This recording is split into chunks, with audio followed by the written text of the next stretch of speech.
Hey, what's up? This is Antonio. Welcome back to my channel. And who's ready for some fighting words? In this video, I want to talk about Tim Tszyu and a possible matchup between him and Errol the True Spence. Now, I know what you're thinking. Why in the world am I making a video about Tim Tszyu fighting Errol Spence? Isn't Errol Spence going to be taking on Bud in a rematch?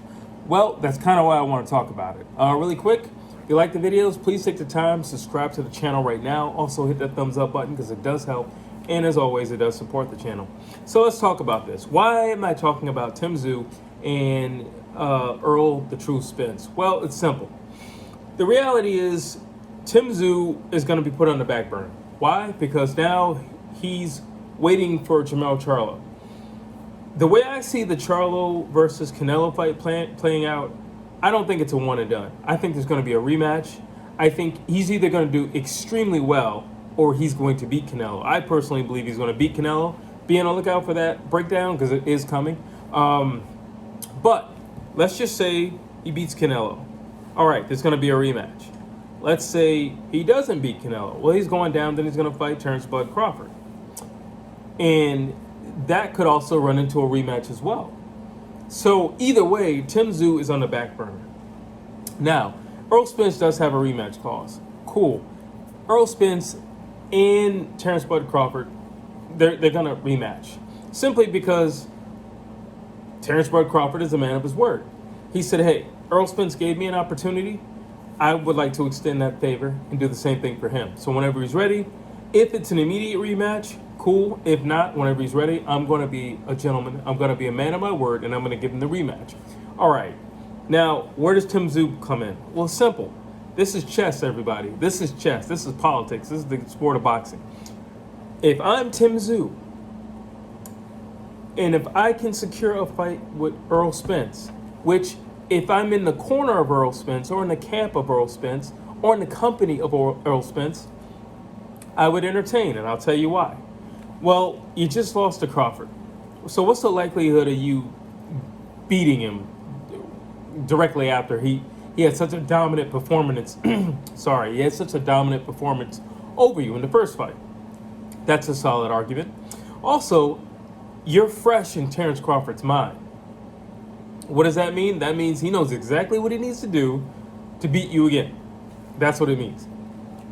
So if I'm in the camp of Errol Spence and Tim Tszyu says, hey, I would like to welcome you to 154 pounds. If I'm in Errol Spence's crew, his inner circle, I'm going to say, you know what, let's entertain that. Well, one, we have to see how we feel at 154 pounds. Two, we want to test ourselves against a solid 154 pounder. Well, who better than the number one ranked guy at 154 pounds and also has a belt? Tim Tszyu, he's right there. He's right there. Why not? Let's take him on. That makes sense. Tim knows the only way, listen, how can I keep my name in the mix? How can I keep my name in the inner circle? Because right now the inner circle is Canelo, Spence, Jermell Charlo, and Terrence Crawford. How can I get my name in that inner circle? I knock one of these guys off. That's how I get my name in there. I know I can't touch Jermell Charlo for a certain amount of time. I'm probably not going to get my hands on Terrence Crawford anytime soon. He's riding high in the clouds, so when he does come down, he's either going to be taking on Jermell Charlo or he's going to be taking on Canelo Alvarez, possibly. So that's not anything likely. So what can I do in the meantime to stay in the mix? I'm calling out Errol Spence. He's already in the circle. All I got to do is call out one of these guys in the circle. All it takes for me, if I'm Tim Tszyu, is to get the attention of one of the guys in the circle. That's the reason why I'm making this fight breakdown. Because if Tim Tszyu can get one of the guys in the circle, he's in the mix. And now he's back in contention for all those belts. Now, whether that be at 154 or whether he finds himself with a Canelo Alvarez, I don't know. But he's still in the contention for a whole lot of belts. So let's talk about this. This is a fight breakdown. And if you're unfamiliar with how I do things, basically I just take all the attributes of one guy and I put him against the other guy. Whoever has more points in the end, that's the guy I'm going to win. So without further ado, let's jump into this. Resume. Obviously, it's going to be Errol Spence. I mean, he's fought more guys like the Danny Garcias and everything like that. Obviously, it's going to be Errol Spence. Not to mention he just fought Crawford. Obviously, it's going to be Errol Spence. He's fought Sean Porter. Obviously, it's going to be Errol Spence. Mikey Garcia. It just goes on. Obviously, Kell Brook, when Kell Brook was riding high, obviously it's going to be Errol Spence. Okay, boxing IQ. Now, here's the funny thing. On paper, anybody in their right mind would say it would have to be Errol Spence. I mean, especially for me, it was the way he dispatched Mikey Garcia. Mikey Garcia is no dummy in the ring. He knows exactly what he's doing. He's a classical boxer. But looking at the way that Tim Tszyu easily manhandled it and took care of business with Tony Harrison. Tony Harrison is not the hardest puncher in the world. He's not the most elite guy in the world, but he's the guy who knows what he's doing in the ring. He's very smart in the ring. He's very calculated. He sets traps. He can beat you with footwork. If you ask me, he didn't win the first fight with Charlo, but I can see the argument that was placed in his favor because he beat Charlo, in their eyes with his footwork. It wasn't like he was doing anything special with his hands. It was his footwork. And Tim found him, and Tim put him away.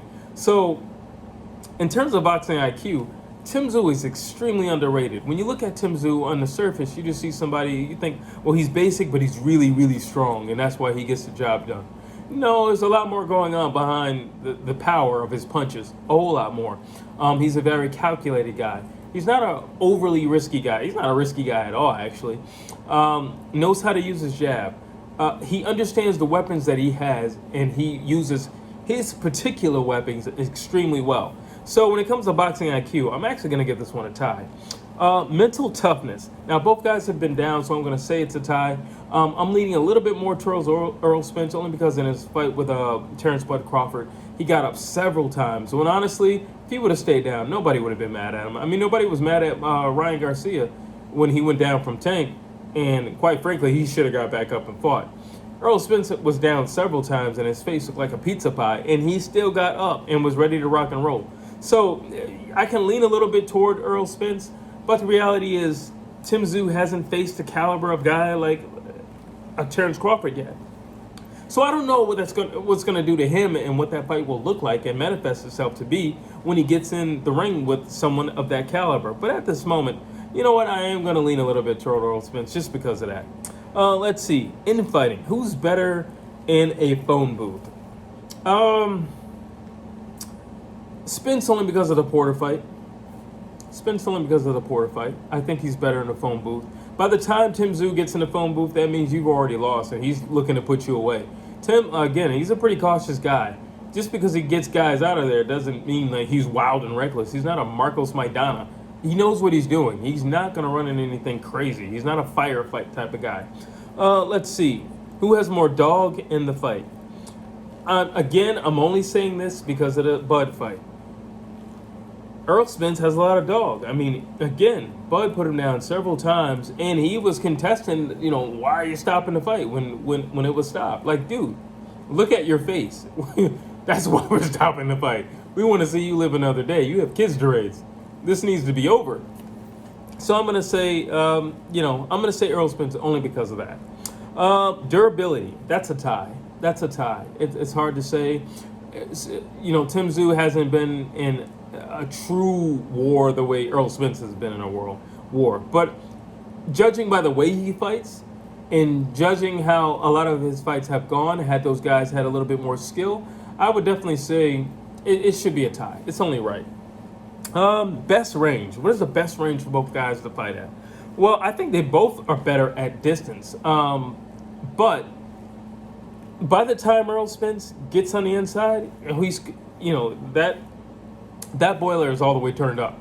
By the time Tim Tszyu is on the inside, he's looking to put you out. But I think they're both better at distance. Again, the Mikey Garcia fight. Again, the Danny Garcia fight with Errol Spence. I just think like they're both better at distance. Let's see. Speed, Errol Spence. Footwork, Errol Spence. There's nothing special about Tim Tszyu's footwork. I mean, he just kind of cuts people off. I mean, that is a technique in itself, but there's nothing special. There's nothing to rave about.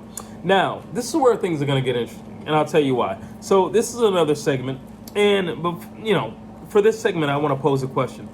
Was that Bud who beat Spence, or was Spence overrated to begin with prior to the Bud fight? Now, let me just play this out. I don't think Spence can handle another war. Let me just say that. Now, I know up top, clearly Spence just won on my tally up, okay? But I don't believe Errol Spence can take another war. No time soon. As a matter of fact, I don't feel like for the rest of his career, I think he needs to stay away or shy away from wars. But if he's going up to 154 pounds, he's got nothing but wars ahead of him. Him fighting Tim Tszyu, that's a definite war. You are going to war. This is going to be World War III. Tim Tszyu is no slacker. Tim Tszyu is no walk in the park. Tim Tszyu is no gatekeeper or anything like that. He's a real fighter. He's a real warrior, and he is somebody who is riding high in confidence.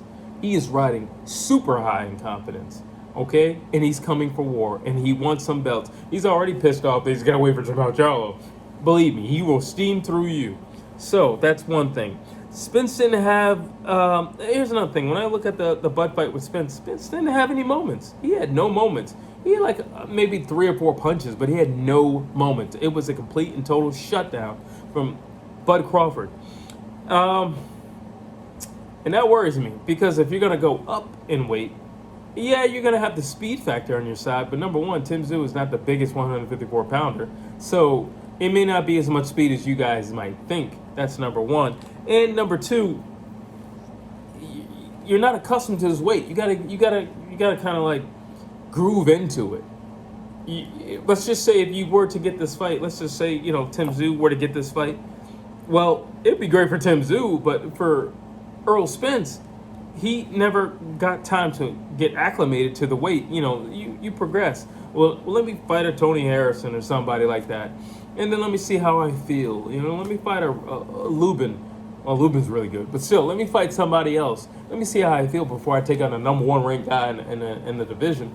But again, for Errol Spence, it would make a whole lot of sense, because if I can beat the number 1 ranked guy, it makes all the more, number one, he has a belt. Number two, it makes all the more sense for me to actually get that rematch with Terrence Crawford. But also, maybe I can squeeze in where I can fight Charlo as well. I'm just throwing it out there. It could be a doubleheader. So here's the thing about Errol Spence taking on Tim Tszyu. So I'm going to take you guys back now. So Arturo Gatti, we all know Thunder Gatti. He's a warrior. But he once said, the guy who fights like me and has my mentality, that's the guy who's gonna be my toughest fight. That's the guy who's, that's the guy I don't want to see. And then he met a guy named Mickey Ward. And we all know the history. We all know the story after that. It was 3 fights. All 3 were good. But why am I mentioning Arturo Gatti and Mickey Ward? Well, simple.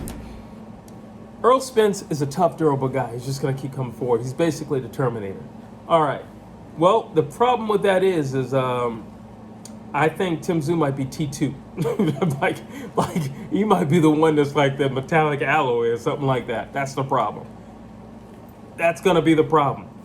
Like Arturo Gatti, I'm not really worried about these guys. I'm only worried about the guy who has my mentality. Tim Tszyu has the same amount or more amount of crazy as Errol Spence in the ring. And I think Tim Tszyu would take Errol as far as Errol would like to go. If you want to go from here to the moon and back, I'm willing to go with you. That's what I think Tim Tszyu is, mentally. That's the type of guy he is. He's not afraid to go to that dark place. Errol Spence is not afraid to go there, but guess what? Tim Tszyu is not afraid to go there as well. And I don't believe Errol Spence is 100%. I don't think he's 100% physically, and I don't think he's 100% mentally. I just don't. That was a real shutdown. And I'm pretty sure he's had time to look at that one-sided beating by now a few times. And he would have to say, I didn't have any moments in this fight. Yeah, that's going to be the problem. That's going to be the problem. This dude is number 1 ranked. This dude is no joke. This dude is smashing through guys like the Hulk. No joke. That's going to be the problem. He has the same mentality as you. The same way you keep steamrolling through guys, and when the pressure's on, you just step on the gas. But guess what? When the pressure is on, Tim Tszyu does the same thing. He steps on the gas. He's no different from you. He's the same mentality. That's why Arturo Gatti knew he met his match. He knew he met his match in Mickey Ward. Mickey Ward had no quit in him. Mickey Ward wasn't afraid of anything. Mickey Ward would walk through the fire. Mickey Ward's the type of guy who would moonwalk through the fire. And guess what? Tim Tszyu is the same way. He's got the same mentality as Errol Spence. That's the problem. They call you the Truth. They call him the Soultaker. They don't call him the Soultaker for nothing. That's the problem. And also, so let's see. Here's my thing. Kell Brook, Sean Porter, and Terrence Bud Crawford all had one thing. There's one particular area when they were fighting Spence where they had a great amount of success. That's when they were pushing Errol Spence back. Well, you know what Tim Tszyu does? He pushes guys back. His jab is like a right hand. But on top of that, he's bigger than all those guys. That's the problem. We all know Errol's he can't fight backing up. And Tim Tszyu specializes in backing guys up. That's the problem. Listen, I said this for a reason. I think if Tim wants to get himself in the name of the inner circle, he's going to have to call out one of these guys. It has to be a strong reason for one of these guys to bite and to take the bait. The only guy that I see who has any reason to take the bait from Tim Tszyu is Errol Spence. You just lost to Bud. I do not think you should have an immediate rematch. You're definitely not going to get your hands on Charlo. And Canelo's not even looking at you anymore. So how do you keep your name in the mix, and how do you make yourself relevant? And now, when you go to 154 pounds, are you willing to start from scratch and crawl your way up? Or if the number one guy with a belt calls you out, would you accept? Those are my thoughts. Drop your thoughts down below. Tell me what you think. As always, please like, please share, please subscribe to the channel.